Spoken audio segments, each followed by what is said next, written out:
Thanks again for tuning into Sid's Workshop. I hope you are all having a wonderful, there we go, day.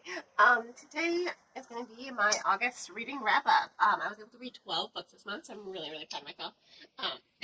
One of them was an audiobook, The Dark Descent of Elizabeth Frankenstein, and then the other one was a DNF, and we'll address that when I come to it. First up was Nocturne. This was a really gothic retelling, kind of combining Phantom of the Opera with Swan Lake. And I have mixed feelings about it. It was really, really slow, but I really did love the atmosphere. I think if this book were adapted into an actual ballet, I would love it. But as a story, I wasn't wholly satisfied with the way it ended. It kind of made me sad and not in a good way. You know, when you're just like, oh, that was so beautiful, and it makes you sad, or that was so heartbreaking. You know, the story's supposed to be heartbreaking. It felt, in some ways, too short and also too long, if that makes too sense. I feel like some parts were dragged out, whereas some parts that I wanted to last longer were just cut to the chase. So I was a little disappointed on it. Again, I love the atmosphere of it. I do think if it were ballet, I would 100% go watch it. I think it would make a beautiful ballet. Just the way the story is told. It would also make a great opera, too, now that I think about it. It's a book that's great for theater, if that makes sense. But reading it was a little dry, a little dense. It didn't feel complete. So I can only give that one like 3 stars. Next was Thieves Gambit. Oh my god, this book is so much good. You know, if you love leverage, if you love like high stakes and heist and just, it was just so good. I devoured this book. Absolutely devoured it. It follows a group of kids and they're all thieves. And they've been invited to participate in the annual Thieves Gambit, where they will get a wish, whatever they desire. It was on top of it. The stakes were high, the tension was high, that pacing was fast.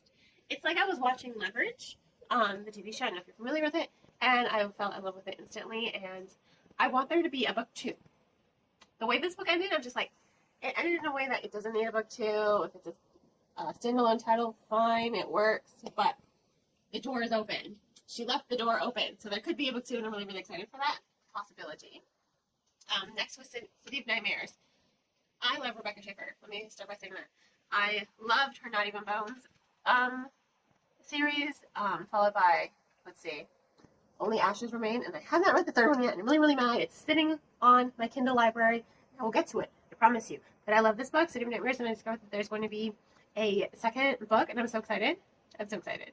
It's so good. I mean, your main character, every time she describes, she is, like, terrified of everything. Everything. I mean, she lives in a city of nightmares, where if you go to sleep without taking your meds, you could wake up as your nightmare. It's terrible.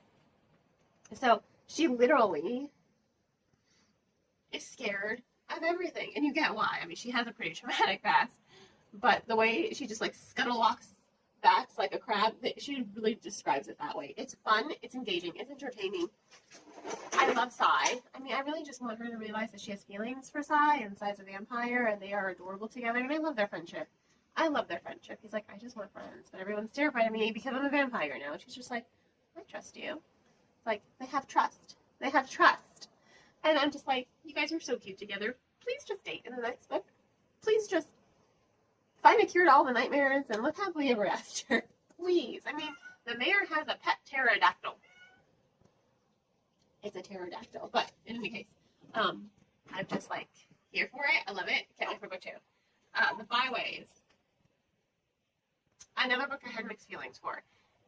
It's a modern retelling of Alice in Wonderland. Cece is very clever. I'll say this. The characterization is good. I think Cece is a very clever teenager because she analyzes the people. She's just like, I think I know how I can get out of the situation. And then she spins it and then gets out of the situation. And she's just, it's good. It drags though. It takes a little while to develop, but it does have that Alice in Wonderland, Lewis Carroll feel to it when you're reading it. Like if you've read Lewis Carroll, I feel like if this were him rewriting the book in a modern day, it feels like him. So I have to give the author props for that. And also Jessie is adorable. Did you ever see the Alice in Wonderland miniseries? Well, Jessie reminds me of the Mad Hatter, and Jessie's actually the Cheshire Cat here in this scenario. I'm like, this is cute, and I love this so much.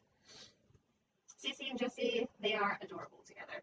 I do wish there was a little bit more development in the relationship, though, but other than that, they are cute together, and I do love them together. And he can turn into a cat. He's her Cheshire Cat. It's cute. It's cute! Ida in the Middle. So this is a book. It won my Book of the Month on my website. I enjoyed it. When I was done reading it, I gave it 4 stars, but after I've discussed it with a few people, I've decided, you know what, this book deserves, even more. It's really moving. It's really thought-provoking. It's the story of Ida. She's the middle sister, and also she's her family's from Palestine, so she's Palestinian. And you're seeing a lot of there's always more to the story than what's portrayed on the media. Let me just say that. I really don't want to get into politics. I really don't like to get into politics. That's not what my channel is all about. But when a story does reference politics in some fashion, it's hard not to talk about it. But I will say this. The story is really moving. She eats a magic olive, and whenever she eats an olive, she's transported to a universe where her family never left Palestine. She's not living in Old Bridge, Massachusetts, with, by the way, Massachusetts. Massachusetts person here. And she sees how her sisters' lives are different, and her parents' lives are different. So she's seeing the pros and cons, Life in Palestine is not easy. And living in the U.S., they are afforded more liberties. However, living in the U.S., they aren't as close to their culture as they would like to be. Whereas in that one, they'll feel a little bit happier because they are expressing their culture. So, Ida's kind of caught in the middle. She's just like, how can I have the best of both worlds? And it really stems from, I think, a lot of immigrants and even children of immigrants, they wanted so much to be American that they kind of forego their own culture. But I don't think that that's right. I think everyone should embrace their heritage, embrace their culture. And that's kind of like the journey that Ida is going on here. She knew so little when the story began, and then through this transformative journey of seeing just how different everyone's lives are impacted by a simple decision to not move to the U.S. and stay in Palestine, you're seeing how she's embracing her culture and connecting to her culture and seeing how important her culture is, while also embracing her Americanness and the liberties that she's supporting. She still has to contend with, racism and all that stuff, but she has to do that on both fronts regardless. So it's taking the good with the unfortunate bad that comes along with. It's a really transformative journey. It makes you think. I think this is a book that's perfect for classroom discussions as well. And I think it's also a good reminder to new readers that you don't have to forego your culture to be accepted. The people who really love you and the people who really care about you are not all of you, including what you choose to practice and the culture you choose to embrace. So that's that. I'm going to leave that at that. It makes me feel a lot. Next up was the Dr. Sam was with Frankenstein. This is what I would like when I was in it. So I got to read this one and read this book. And this is what I read Mary Shelley's Frankenstein. So everything. I think the way that the author decided to flip the narrative was very clever, very unique, and it kept me on my toes. I was so I didn't see it coming. That plot twist, didn't see it coming. I was just blown away. I just kept thinking, oh, this is a retelling. It's a retelling. It's so much more than that. Yes, it's a retelling, but there's a plot twist that changes the story. And that's one of there's a character named Mary. She's awesome. Of course, you have to have this is the second book that I've read that it's Mary Shelley retelling. Gosh, maybe it's not. Maybe I'm just thinking out of this one twice. I think it's a Mary Shelley retelling. Not totally. Just do it. And I believe you think that Mary Shelley would love this book.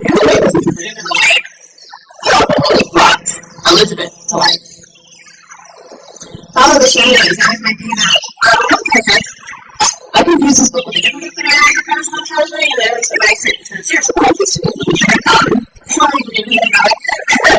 But it's really fun because this is the thing right from the beginning, I was immediately connected with the characterization, and I did not like the character.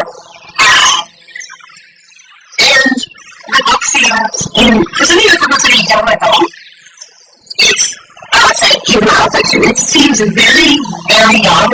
I think it belongs in the kids department, which is the young adult department. So maybe the reader is going to switch up to this book as the publisher. So we'll see. I'm not impressed with the characterization.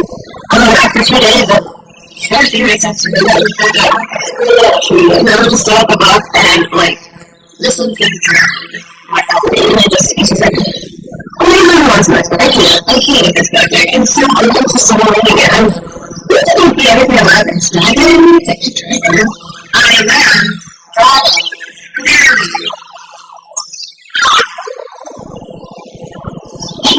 I love dragons.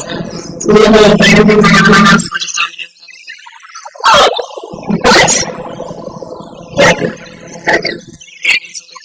about dragons, and anything with you, this game, she is practicing with it, and I'm like, okay, cool, I got one, she was transported to a world, dragons, with other dragons, and then, yeah, not the way we hated the character, but the way on it. She just, was not, it was another place. That's what I'm saying. If I were to read this, maybe not, and I'll just put it in my bed and just go, I like it. And there was a villain Zhara. Oh my god, that was missions and everything. It was cute, absolutely. It was kind of sad. I thought, I love seeing too. I love it. So, it has a really nice medicine. I love Cinder. I thought that turned into this was about Cinder. I don't think I did, because I did. I don't know how and both things I loved, and it was S.J. Jones, who we are supposed to call JJ. She was so in touch with the culture in this book that I think it gave the story a little bit more life, and not that Eastern Asian folklore, but it didn't feel like something that I had the vibes of Cinder and the vibes of Cinder, but it felt fresh, it felt unique, it felt unique, and I mean, the relationship between her and Zhara was just so beautiful. So many audience coming to do this with me, he's so innocent, he's so really you, I love that about him, and he was easy. Not want to defend me again. That's what this was sitting here. It was cute. He was a cute person. I'm so glad was moving the next one because all the side characters I love you. Princess Diana, also known as you. Satan, Lieutenant. The entire cast of characters, all the side characters, they were all different and they were all charismatic. They were all charming and we loved every single one of them. So, such a good book. After that, I read Manslaughter Park, which I lost to her. That's sweet. He's funny. I tried to help sometimes. I don't know what I'm about right though. Music and dimensions. Oh, that's my favorite. And here. But you do need to do single time to power that shit. So clearly that was blue teams our story. So yes, it is good. I think it's great. And I do like it's very awesome. She doesn't like social commentary, which I appreciate. I just for some reason it's relating and interesting. I don't know. But in the case of regenerating from just like this, and I think she's another mystery on Manslaughter Park. I love the way the characters adapt Jane. Also, every character shows respectful about that one here. I don't want to kill this here. I have another version of we'll see that's going to happen. She did quite righteous, so applying to medication, turns the sensibility sentencing, giving her the weird stuff dream, and then goes to a park. He's here. This is all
From